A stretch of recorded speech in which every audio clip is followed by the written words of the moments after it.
The light that would not be buried, a Jesus story of mercy, storms, and the kingdom that changed the world. Before the dawn had learned to color the stones of Galilee, before the fishermen pulled their nets from the black water, and before the merchants opened their shutters in the market, a young man named Eliab sat alone on the roof of his father's house and listened to the world waking beneath him.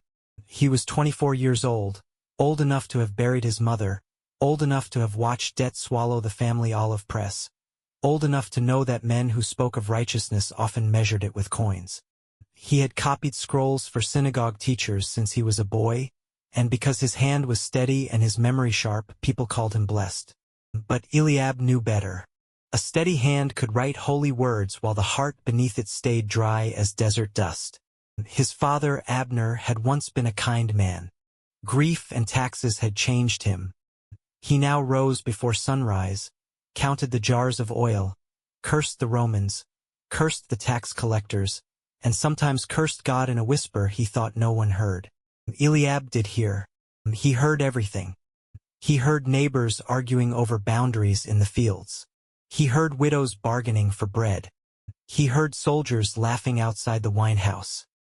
He heard priests speaking of purity while stepping around beggars as if poverty were contagious. Most of all, he heard the silence inside himself. That morning, a crowd moved along the road toward the northern hills. At first Eliab thought it was another caravan or perhaps a dispute being dragged before elders. But then he heard someone say the name that had been traveling through Galilee like wind through wheat. Jesus of Nazareth. A healer, some said. A prophet, said others. A dangerous teacher, said the careful ones. A deceiver, said men who feared anything they could not control. Eliab had dismissed the rumors at first. Galilee was never short of wandering holy men, and hope was a trade more profitable than oil. But 3 days earlier, a woman from Capernaum had come to his father's courtyard to buy lamp oil.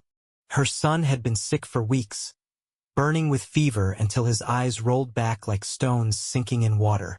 Then Jesus came through the town, placed a hand on the child's forehead, and the fever left as if it had heard a command. The woman had not spoken like a fool. She had spoken like someone who had touched a wall and found a door. So Eliab went down from the roof, wrapped his cloak around his shoulders, and followed the crowd toward the hill. By the time he reached the slope, hundreds had gathered. Fishermen with cracked palms, mothers carrying children, old men leaning on staffs, farmers with dust on their ankles, women whose eyes had learned to expect disappointment, beggars, zealots, merchants, scribes, the devout, the curious, the broken, the proud, the desperate. They all pressed close, waiting. Jesus sat on the hillside, not on a throne, not beneath a canopy, not with soldiers or servants near him. He sat as if the earth itself were enough of a seat, as if the poor had not come to look up at a ruler but to sit near a friend. Eliab pushed close enough to see his face. It was not the face he expected. No painted severity, no theatrical glow, no hunger for applause. His eyes were quiet, yet they seemed to notice everything. The trembling fingers of an old widow, the swollen cheek of a boy beaten by someone stronger, the expensive robe of a teacher standing in the back, the suspicion in Eliab's own stare. Then Jesus began to speak. He did not begin with threats. He did not begin with tribute to Rome or condemnation of Rome. He did not begin with the powerful at all. He spoke to the invisible. He said that the poor in spirit were not forgotten, that mourners would not mourn forever, that the meek were not weak in the eyes of heaven, that those who hungered for justice as a starving man hungers for bread would not hunger in vain. He spoke blessing over the merciful, the clean-hearted, the peacemakers, the persecuted. He spoke as if heaven had been watching the crushed and had written their names before the kings knew they existed. Eliab felt anger rise in him, though he did not know why. Perhaps because the words were beautiful. Perhaps because beauty was painful when a man had trained himself not to expect it. Jesus continued.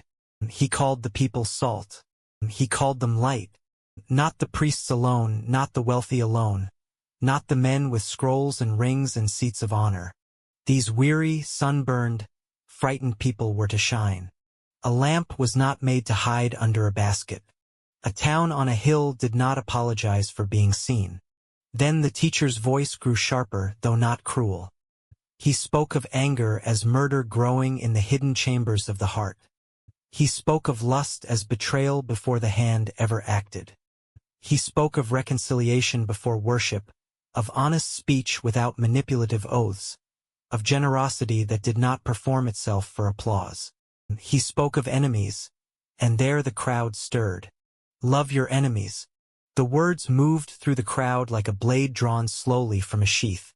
Eliab thought of Marcus, the Roman officer who had once struck his father for refusing to move quickly enough from the road.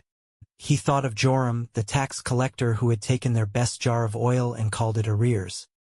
He thought of his cousin who had betrayed them in a land dispute. Love them? Pray for them? Let the rain of God fall on the unjust as well as the just? This was not softness. It was harder than war. When Jesus spoke of prayer, he did not teach them to impress the streets. He spoke of a closed room, an unseen Father, words simple enough for a child and deep enough for eternity. He told them not to store their souls inside treasures that moth and rust could eat. He told them not to bow before money as though it were a second god. He pointed toward birds that owned no barns and flowers that never sat before looms, and somehow the sky above them felt less empty. Do not worry about tomorrow, he said, in other words. Tomorrow will arrive carrying its own trouble. Seek first the kingdom. Trust the Father who sees. Eliab almost laughed. Trust was easy for birds. Birds had no debts. Flowers did not bury mothers.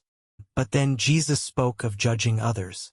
Of the man who inspected a speck in his brother's eye while a beam remained lodged in his own. Eliab lowered his gaze. He had spent years measuring the hypocrisy of others because it spared him the terror of looking at his own. Ask, Jesus said. Seek. Knock. Not as merchants bargain. Not as children pounding at a door that no one hears. Ask because the Father is not stone-hearted. Seek because truth is not a dead road. Knock because mercy has hinges. Then came the warning. The road that destroys is wide, easy, crowded, celebrated. The road that leads to life is narrow. Few choose it because it costs the false self everything. When Jesus finished, silence held the hillside. No one hurried to speak. Even the wind seemed to wait. Eliab had copied many sermons. He had heard men quote Moses with perfect precision. But this man spoke like the words were not borrowed. He spoke as if he had walked through the rooms of heaven and knew the architecture of the Father's heart. On the way home, Eliab told himself he had merely heard a powerful teacher. That was easier than admitting he had been found. The next weeks pulled him after Jesus almost against his will. Whenever the teacher came near Capernaum, Eliab drifted toward the crowd. Whenever boats crossed the lake to another village, he found a reason to follow the shoreline. Whenever his father asked where he had been, Eliab said he was listening. Abner spat on the ground and said listening did not pay Rome. One afternoon, the crowd grew so large beside the lake that Jesus stepped into a boat and taught from the water. His voice traveled strangely over the surface, softened by distance yet reaching everyone. He told them of a farmer scattering seed. Some seed fell on hard ground and vanished beneath birds. Some sprang quickly from shallow soil and withered under the sun. Some grew among thorns and were choked by worries and the seduction of wealth. Some fell into good earth and became more than the seed had ever seemed capable of becoming. Eliab understood before he wanted to. He had been all those soils. Hard when wounded, shallow when inspired, thorn-choked by fear. Yet somewhere in him, perhaps very deep, there might still be good earth. That evening, he followed at a distance when Jesus and his disciples entered a house. Eliab stood outside beneath an open window. Inside, the disciples asked about the parable. Jesus explained patiently, not as a scholar eager to display knowledge, but as a father kneeling to show a child how to plant. Eliab stayed until the lamps were extinguished. Later that night he returned home to find his father waiting by the doorway. "Do you follow him now?" Abner asked. "I listen." "You listen too much." "Maybe I did not listen enough before." His father's face tightened. "Men like him wake up hope. Hope wakes up Rome. Rome wakes up crosses." Eliab said nothing. Abner stepped closer. "Your mother hoped. She prayed while fever ate her. She trusted while God kept silent. Do not tell me to trust a father who watches children bury their mothers." The words struck Eliab because they were his own thoughts spoken by another mouth. "I do not know what to tell you," he said. "Then stop chasing answers that will get you killed." But Eliab could not stop. Soon he saw things that a man could not easily fold back into doubt. A leper came near the crowd, and people scattered as if death had grown legs. The man's skin was broken, his clothes torn, his voice hoarse from years of crying out unclean before anyone else had to. He fell before Jesus and said that if the teacher wished, he could make him clean. Jesus did what no one did. He touched him, not with hesitation, not with disgust, not with the tips of 2 fingers quickly withdrawn. He placed his hand on the untouchable man as if touching a brother returning from exile. The leper's face changed before his skin did. For one heartbeat he looked more shocked by compassion than by healing. Then the disease withdrew. Flesh renewed. The crowd gasped, but the healed man wept. Another day, a paralyzed man was lowered through a roof because his friends refused to accept the crowd as a wall. Jesus looked not only at the twisted limbs but at the hidden burden beneath the man's ribs. He forgave his sins. Teachers muttered. Jesus, knowing their thoughts, commanded the man to rise. The man rose, carried the mat that had carried him, and walked home through a city that no longer knew how to speak. A Roman centurion sent word asking healing for a servant. Eliab expected Jesus to refuse. Rome had enough power already. But the centurion believed that authority could travel through a word, and Jesus marveled at his faith. The servant recovered. Eliab walked away troubled. Mercy, it seemed, refused to obey the borders of resentment. Then came the night on the lake. Eliab had been allowed onto a small boat following the disciples' vessel at a distance. The day had been long and the crowds exhausting. Clouds gathered over the eastern hills, swallowing the stars one by one. Fishermen muttered under their breath. Wind struck first, then rain. Waves rose like beasts shouldering the boats. Eliab gripped the side until his knuckles burned. Water slapped his face. Someone shouted that they would drown. In the other boat, Jesus slept. The absurdity of it seized Eliab even through terror. How could any man sleep while the lake tried to kill them? Then the disciples woke him. Jesus stood, soaked by rain, hair whipped by wind, and spoke to the storm as one might speak to a restless animal. "Be still." The words were not loud, but the world heard. The wind stopped so suddenly that the silence afterward felt impossible. The waves collapsed into trembling ripples.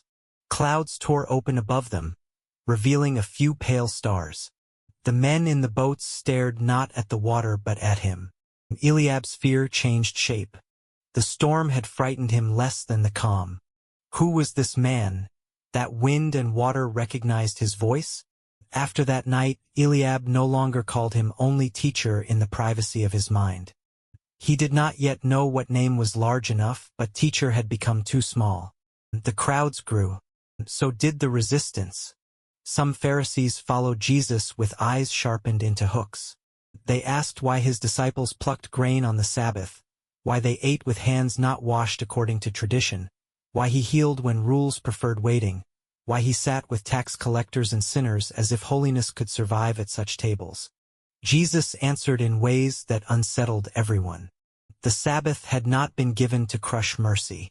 A person was not defiled by dust on the hand but by darkness flowing from the heart. Evil was not a stain from outside but a spring from within. Greed, slander, arrogance, envy, murder, deceit.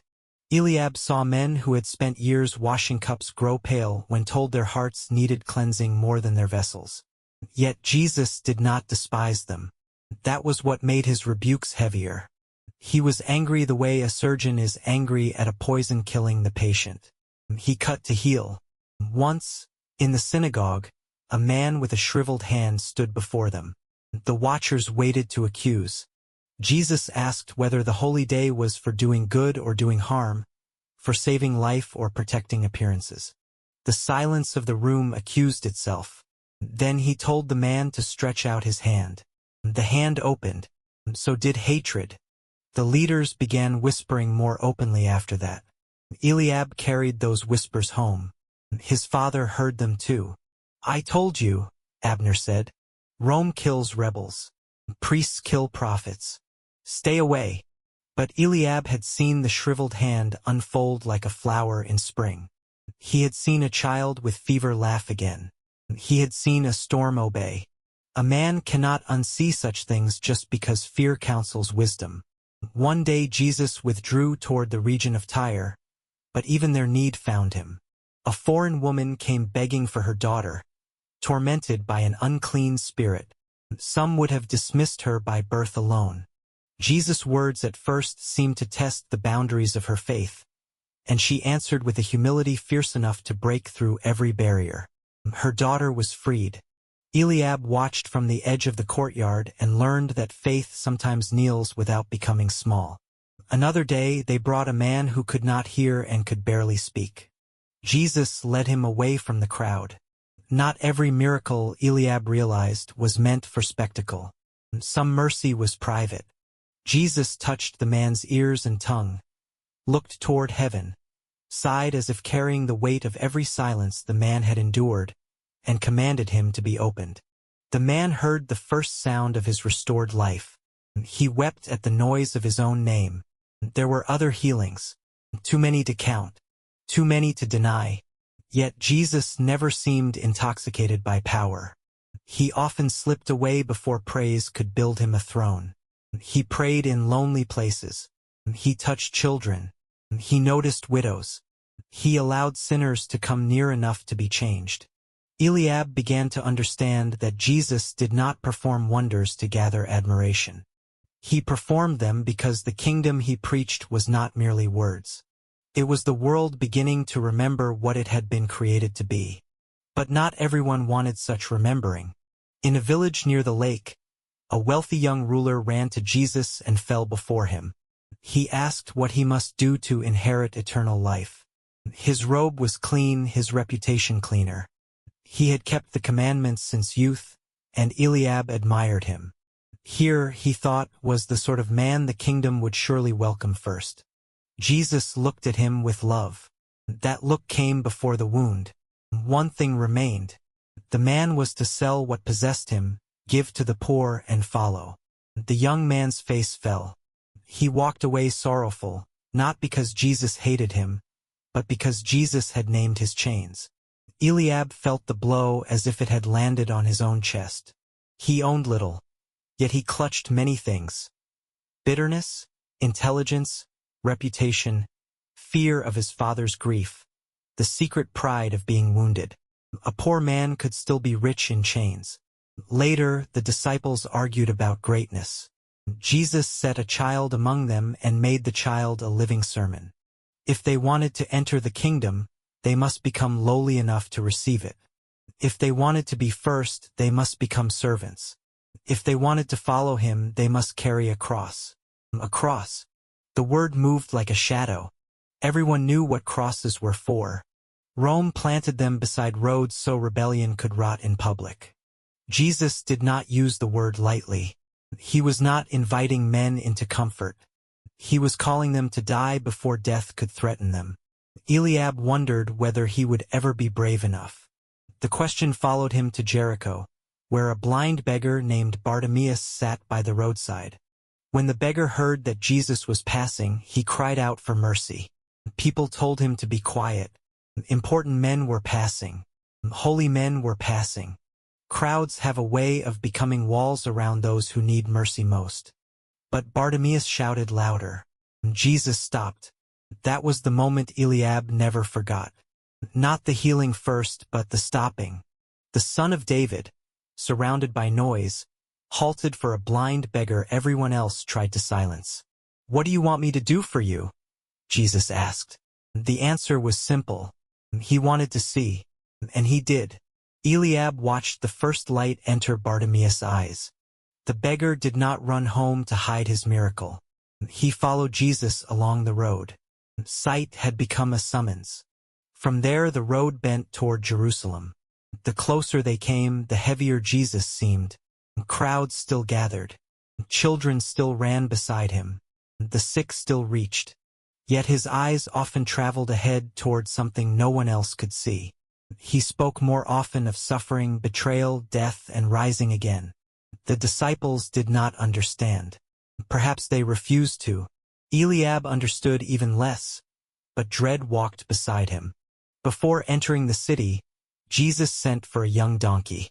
He rode down the Mount of Olives while people spread cloaks and branches along the road. Their praise rose like festival fire. Blessed was the King who came in the Lord's name. Some demanded silence. Jesus said that if the people were quiet, the stones themselves would cry out. Eliab shouted until his throat hurt. Then he saw Jesus weep, not for himself, for Jerusalem. A king entering a city in tears was a sight Eliab could not comprehend. Jesus looked over the walls not with hunger to possess them but grief that they did not know the way of peace. The people wanted triumph. Jesus carried lament. The city wanted a lion with a sword. Heaven had sent a lamb with tears. In the temple courts, Jesus overturned tables. Coins scattered like startled insects. Doves fluttered. Merchants cursed. Jesus' anger filled the space with terrible purity. The house meant for prayer had been turned into a market of exploitation, a place where the poor purchased access to the mercy already meant for them. Eliab saw priests recoil not because Jesus had broken holiness, but because he had exposed what they had broken. Every day after that he taught in the temple. People hung on his words. Leaders searched for a way to kill him without igniting the crowds. He told stories of tenants who murdered servants and finally the son of the vineyard owner.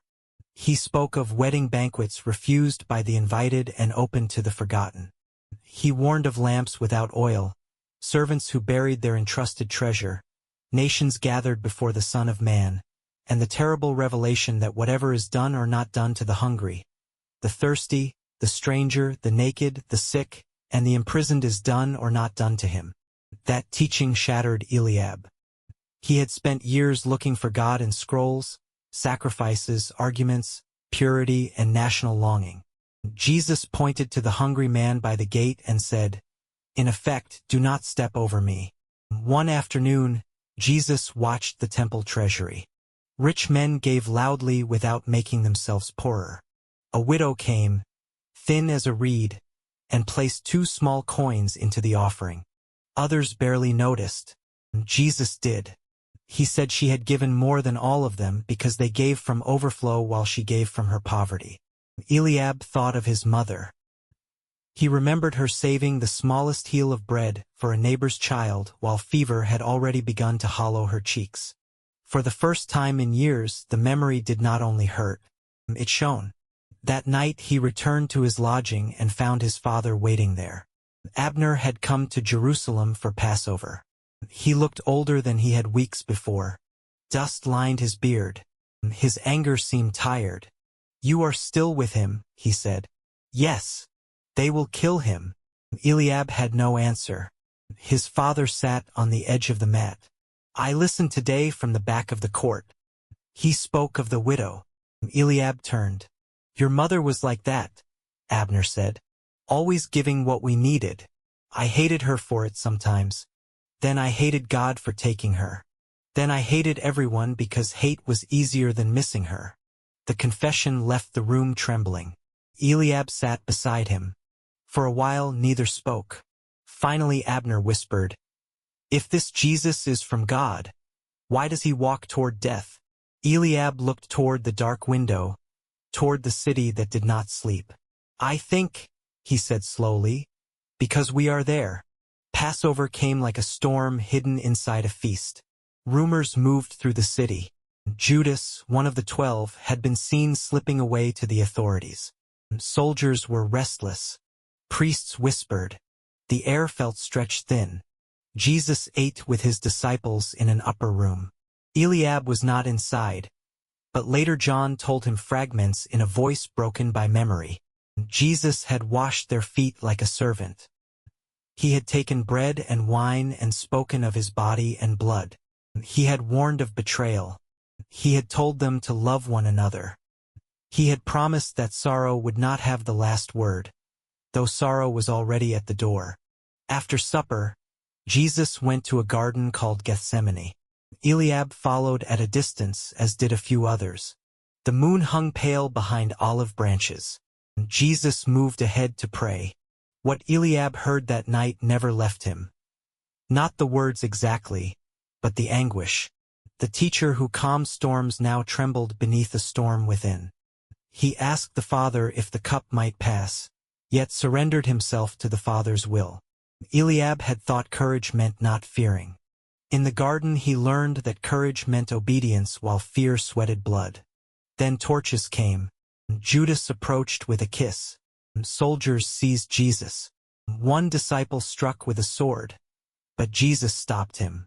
Even then, even surrounded, even betrayed, he healed the wounded ear of an enemy. Eliab wanted to scream. If ever there was a time for fire from heaven, it was then. But Jesus surrendered. The trials were a blur of accusation and cowardice. Witnesses contradicted each other. Leaders tore robes. The Roman governor washed his hands as if water could cleanse injustice. Crowds were stirred to demand crucifixion. Peter denied knowing him before dawn and wept as if his soul had split. Abner stood beside Eliab when they brought Jesus out. The scourging had torn his back. A crown of thorns pressed into his brow. Soldiers mocked him as king. Blood ran into his eyes. Yet there was no hatred in him. That absence of hatred was more terrifying than any curse would have been. They made him carry the crossbeam through the streets. Women wept. Some mocked. Some watched with the numb curiosity of those relieved that suffering has chosen someone else. Eliab followed until his legs nearly failed. At Golgotha they nailed him to wood. The sound of hammer against spike entered Eliab's bones. Above him they placed a charge naming him king. Around him soldiers gambled. Passers-by sneered. Religious men demanded that he save himself. One criminal mocked. Another begged to be remembered. Jesus spoke forgiveness over those who killed him. He gave comfort to the dying thief. He entrusted his mother to the disciple he loved. He cried out in abandonment. He thirsted. He finished what he had come to do. Then he died. The sky darkened. Eliab felt his father grip his arm. For a moment the whole world seemed to hold its breath. Then somewhere in the city, though Eliab did not yet know it, the temple curtain tore from top to bottom.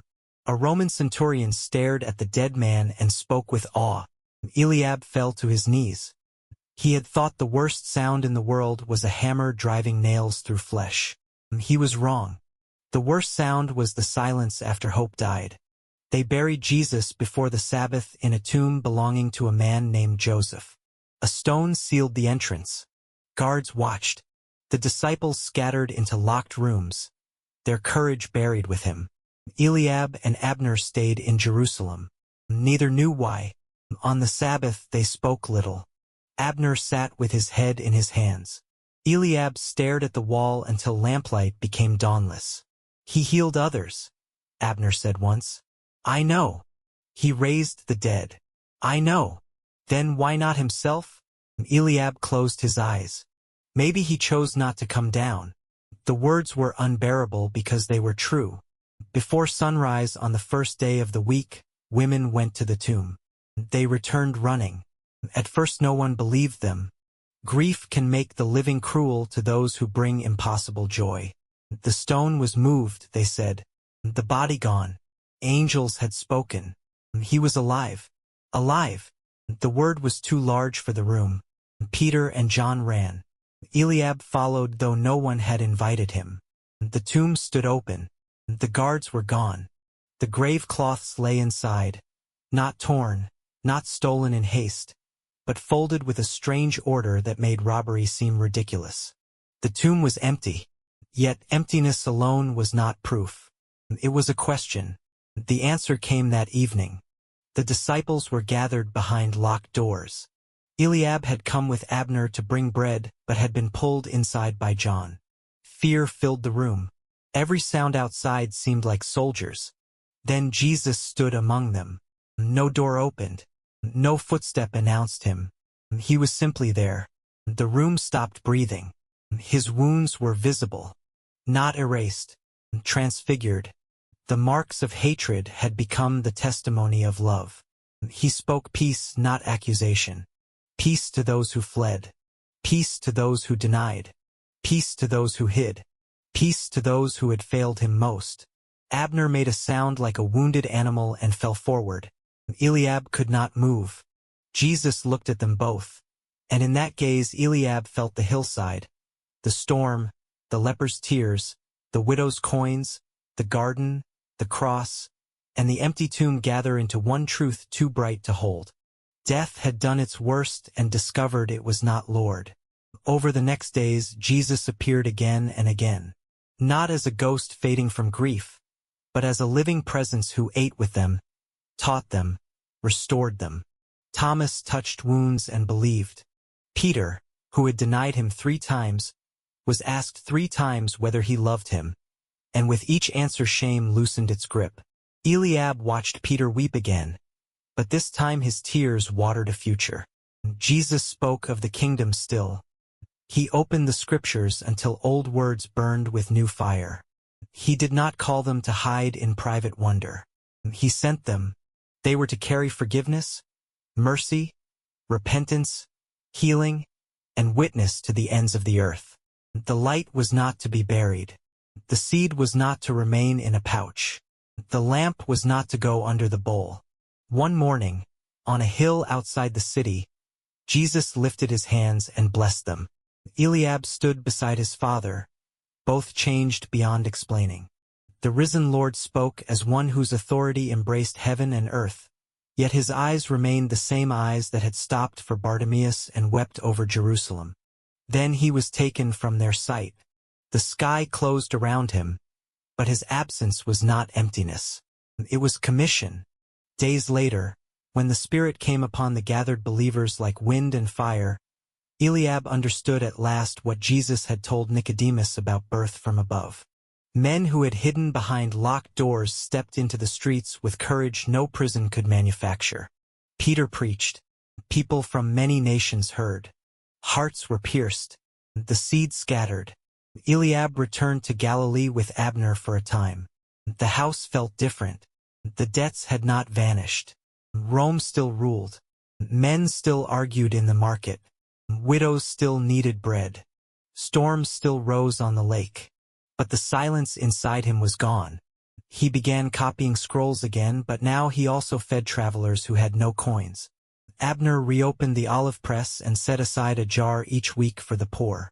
When Marcus, the Roman officer, passed through their village months later with a fevered servant, Abner himself sent oil and water. Eliab watched his father's hands tremble as he did it, not from fear this time, but from the difficult freedom of loving an enemy. Years passed. The movement grew. So did persecution. Some were imprisoned. Some were beaten. Some died with hymns on their lips. False teachers came. Wealth tempted. Fear returned in new clothes. The road remained narrow. Eliab became an old man with a white beard and ink-stained fingers.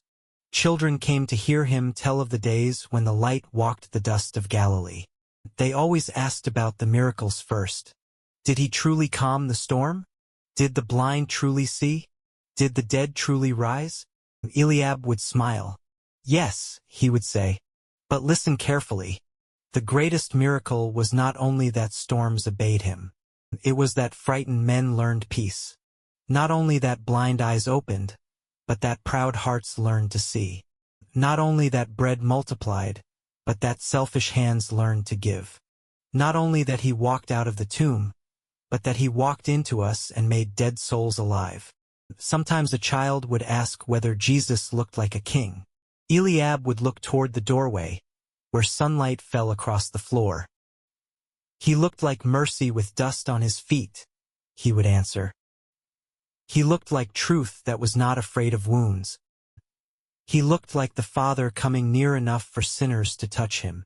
Near the end of his life, Eliab returned once more to the hillside where he had first heard Jesus speak. The grass had grown and withered many times since that day. New children played where the crowd had once sat. Birds crossed the sky without barns. Flowers bloomed without looms. The lake shone below like hammered silver. He sat slowly, bones aching, and remembered the first blessing. "Blessed are the poor in spirit." He had not understood then. He thought poverty of spirit was emptiness. Now he knew it was the open hand that can finally receive. He thought mourning was abandonment. Now he knew comfort sometimes arrives first as a man who weeps with you. He thought meekness was defeat. Now he knew the meek inherit what violence can only occupy for a season. He thought righteousness was a ladder. Now he knew it was hunger for the heart of God. He thought mercy was weakness. Now he knew mercy had shattered the grave. A young traveler found him there near sunset. "Old father," the traveler said, "were you with him?" Eliab opened his eyes. "I followed behind him." "What was he like?" The question was too small and too large. Eliab looked at the lake, remembering the storm stilled by a word. He looked at the road, remembering Bartimaeus throwing aside his cloak. He looked at the wildflowers, remembering the command not to worry. He looked at his own hands, remembering how long they had clutched bitterness before learning to open. "He was like the first morning after the longest night," Eliab said. "He was like a door where men had built a wall. He was like bread in a hungry place, water in a dry place, fire that did not destroy the pure and light that exposed every hidden wound so it could be healed. He was gentle enough for children to climb into his arms and terrible enough for demons to tremble. He was humble enough to wash feet and mighty enough to command the sea. He was crucified by the world he came to save, and when he rose, he did not return with revenge. He returned with peace." The traveler sat beside him. For a while they watched evening gather over Galilee. Then Eliab spoke again, softer now. "Do not think his story is finished because men wrote it on scrolls. A seed is not finished when it is buried. A lamp is not finished when night arrives. The kingdom he brought is still growing in hidden places. It grows when an enemy is forgiven. It grows when a hungry stranger is fed. It grows when a proud man kneels. It grows when a frightened heart chooses truth. It grows when someone hears the word and becomes good soil." The traveler listened with tears in his eyes. "What should I do?" he whispered. Eliab smiled, hearing in the question an echo of his younger self. "Ask," he said. "Seek. Knock. And when the door opens, do not be surprised if the one standing there has scars." That night, Eliab slept beneath the stars. He dreamed of a hillside crowded with the poor and the weary. He dreamed of a boat on a violent sea and a voice stronger than thunder. He dreamed of a garden, a cross, an empty tomb, and a room filled with peace. He dreamed of his mother laughing as if fever had never touched her, and of his father pouring oil into the lamp of a Roman soldier.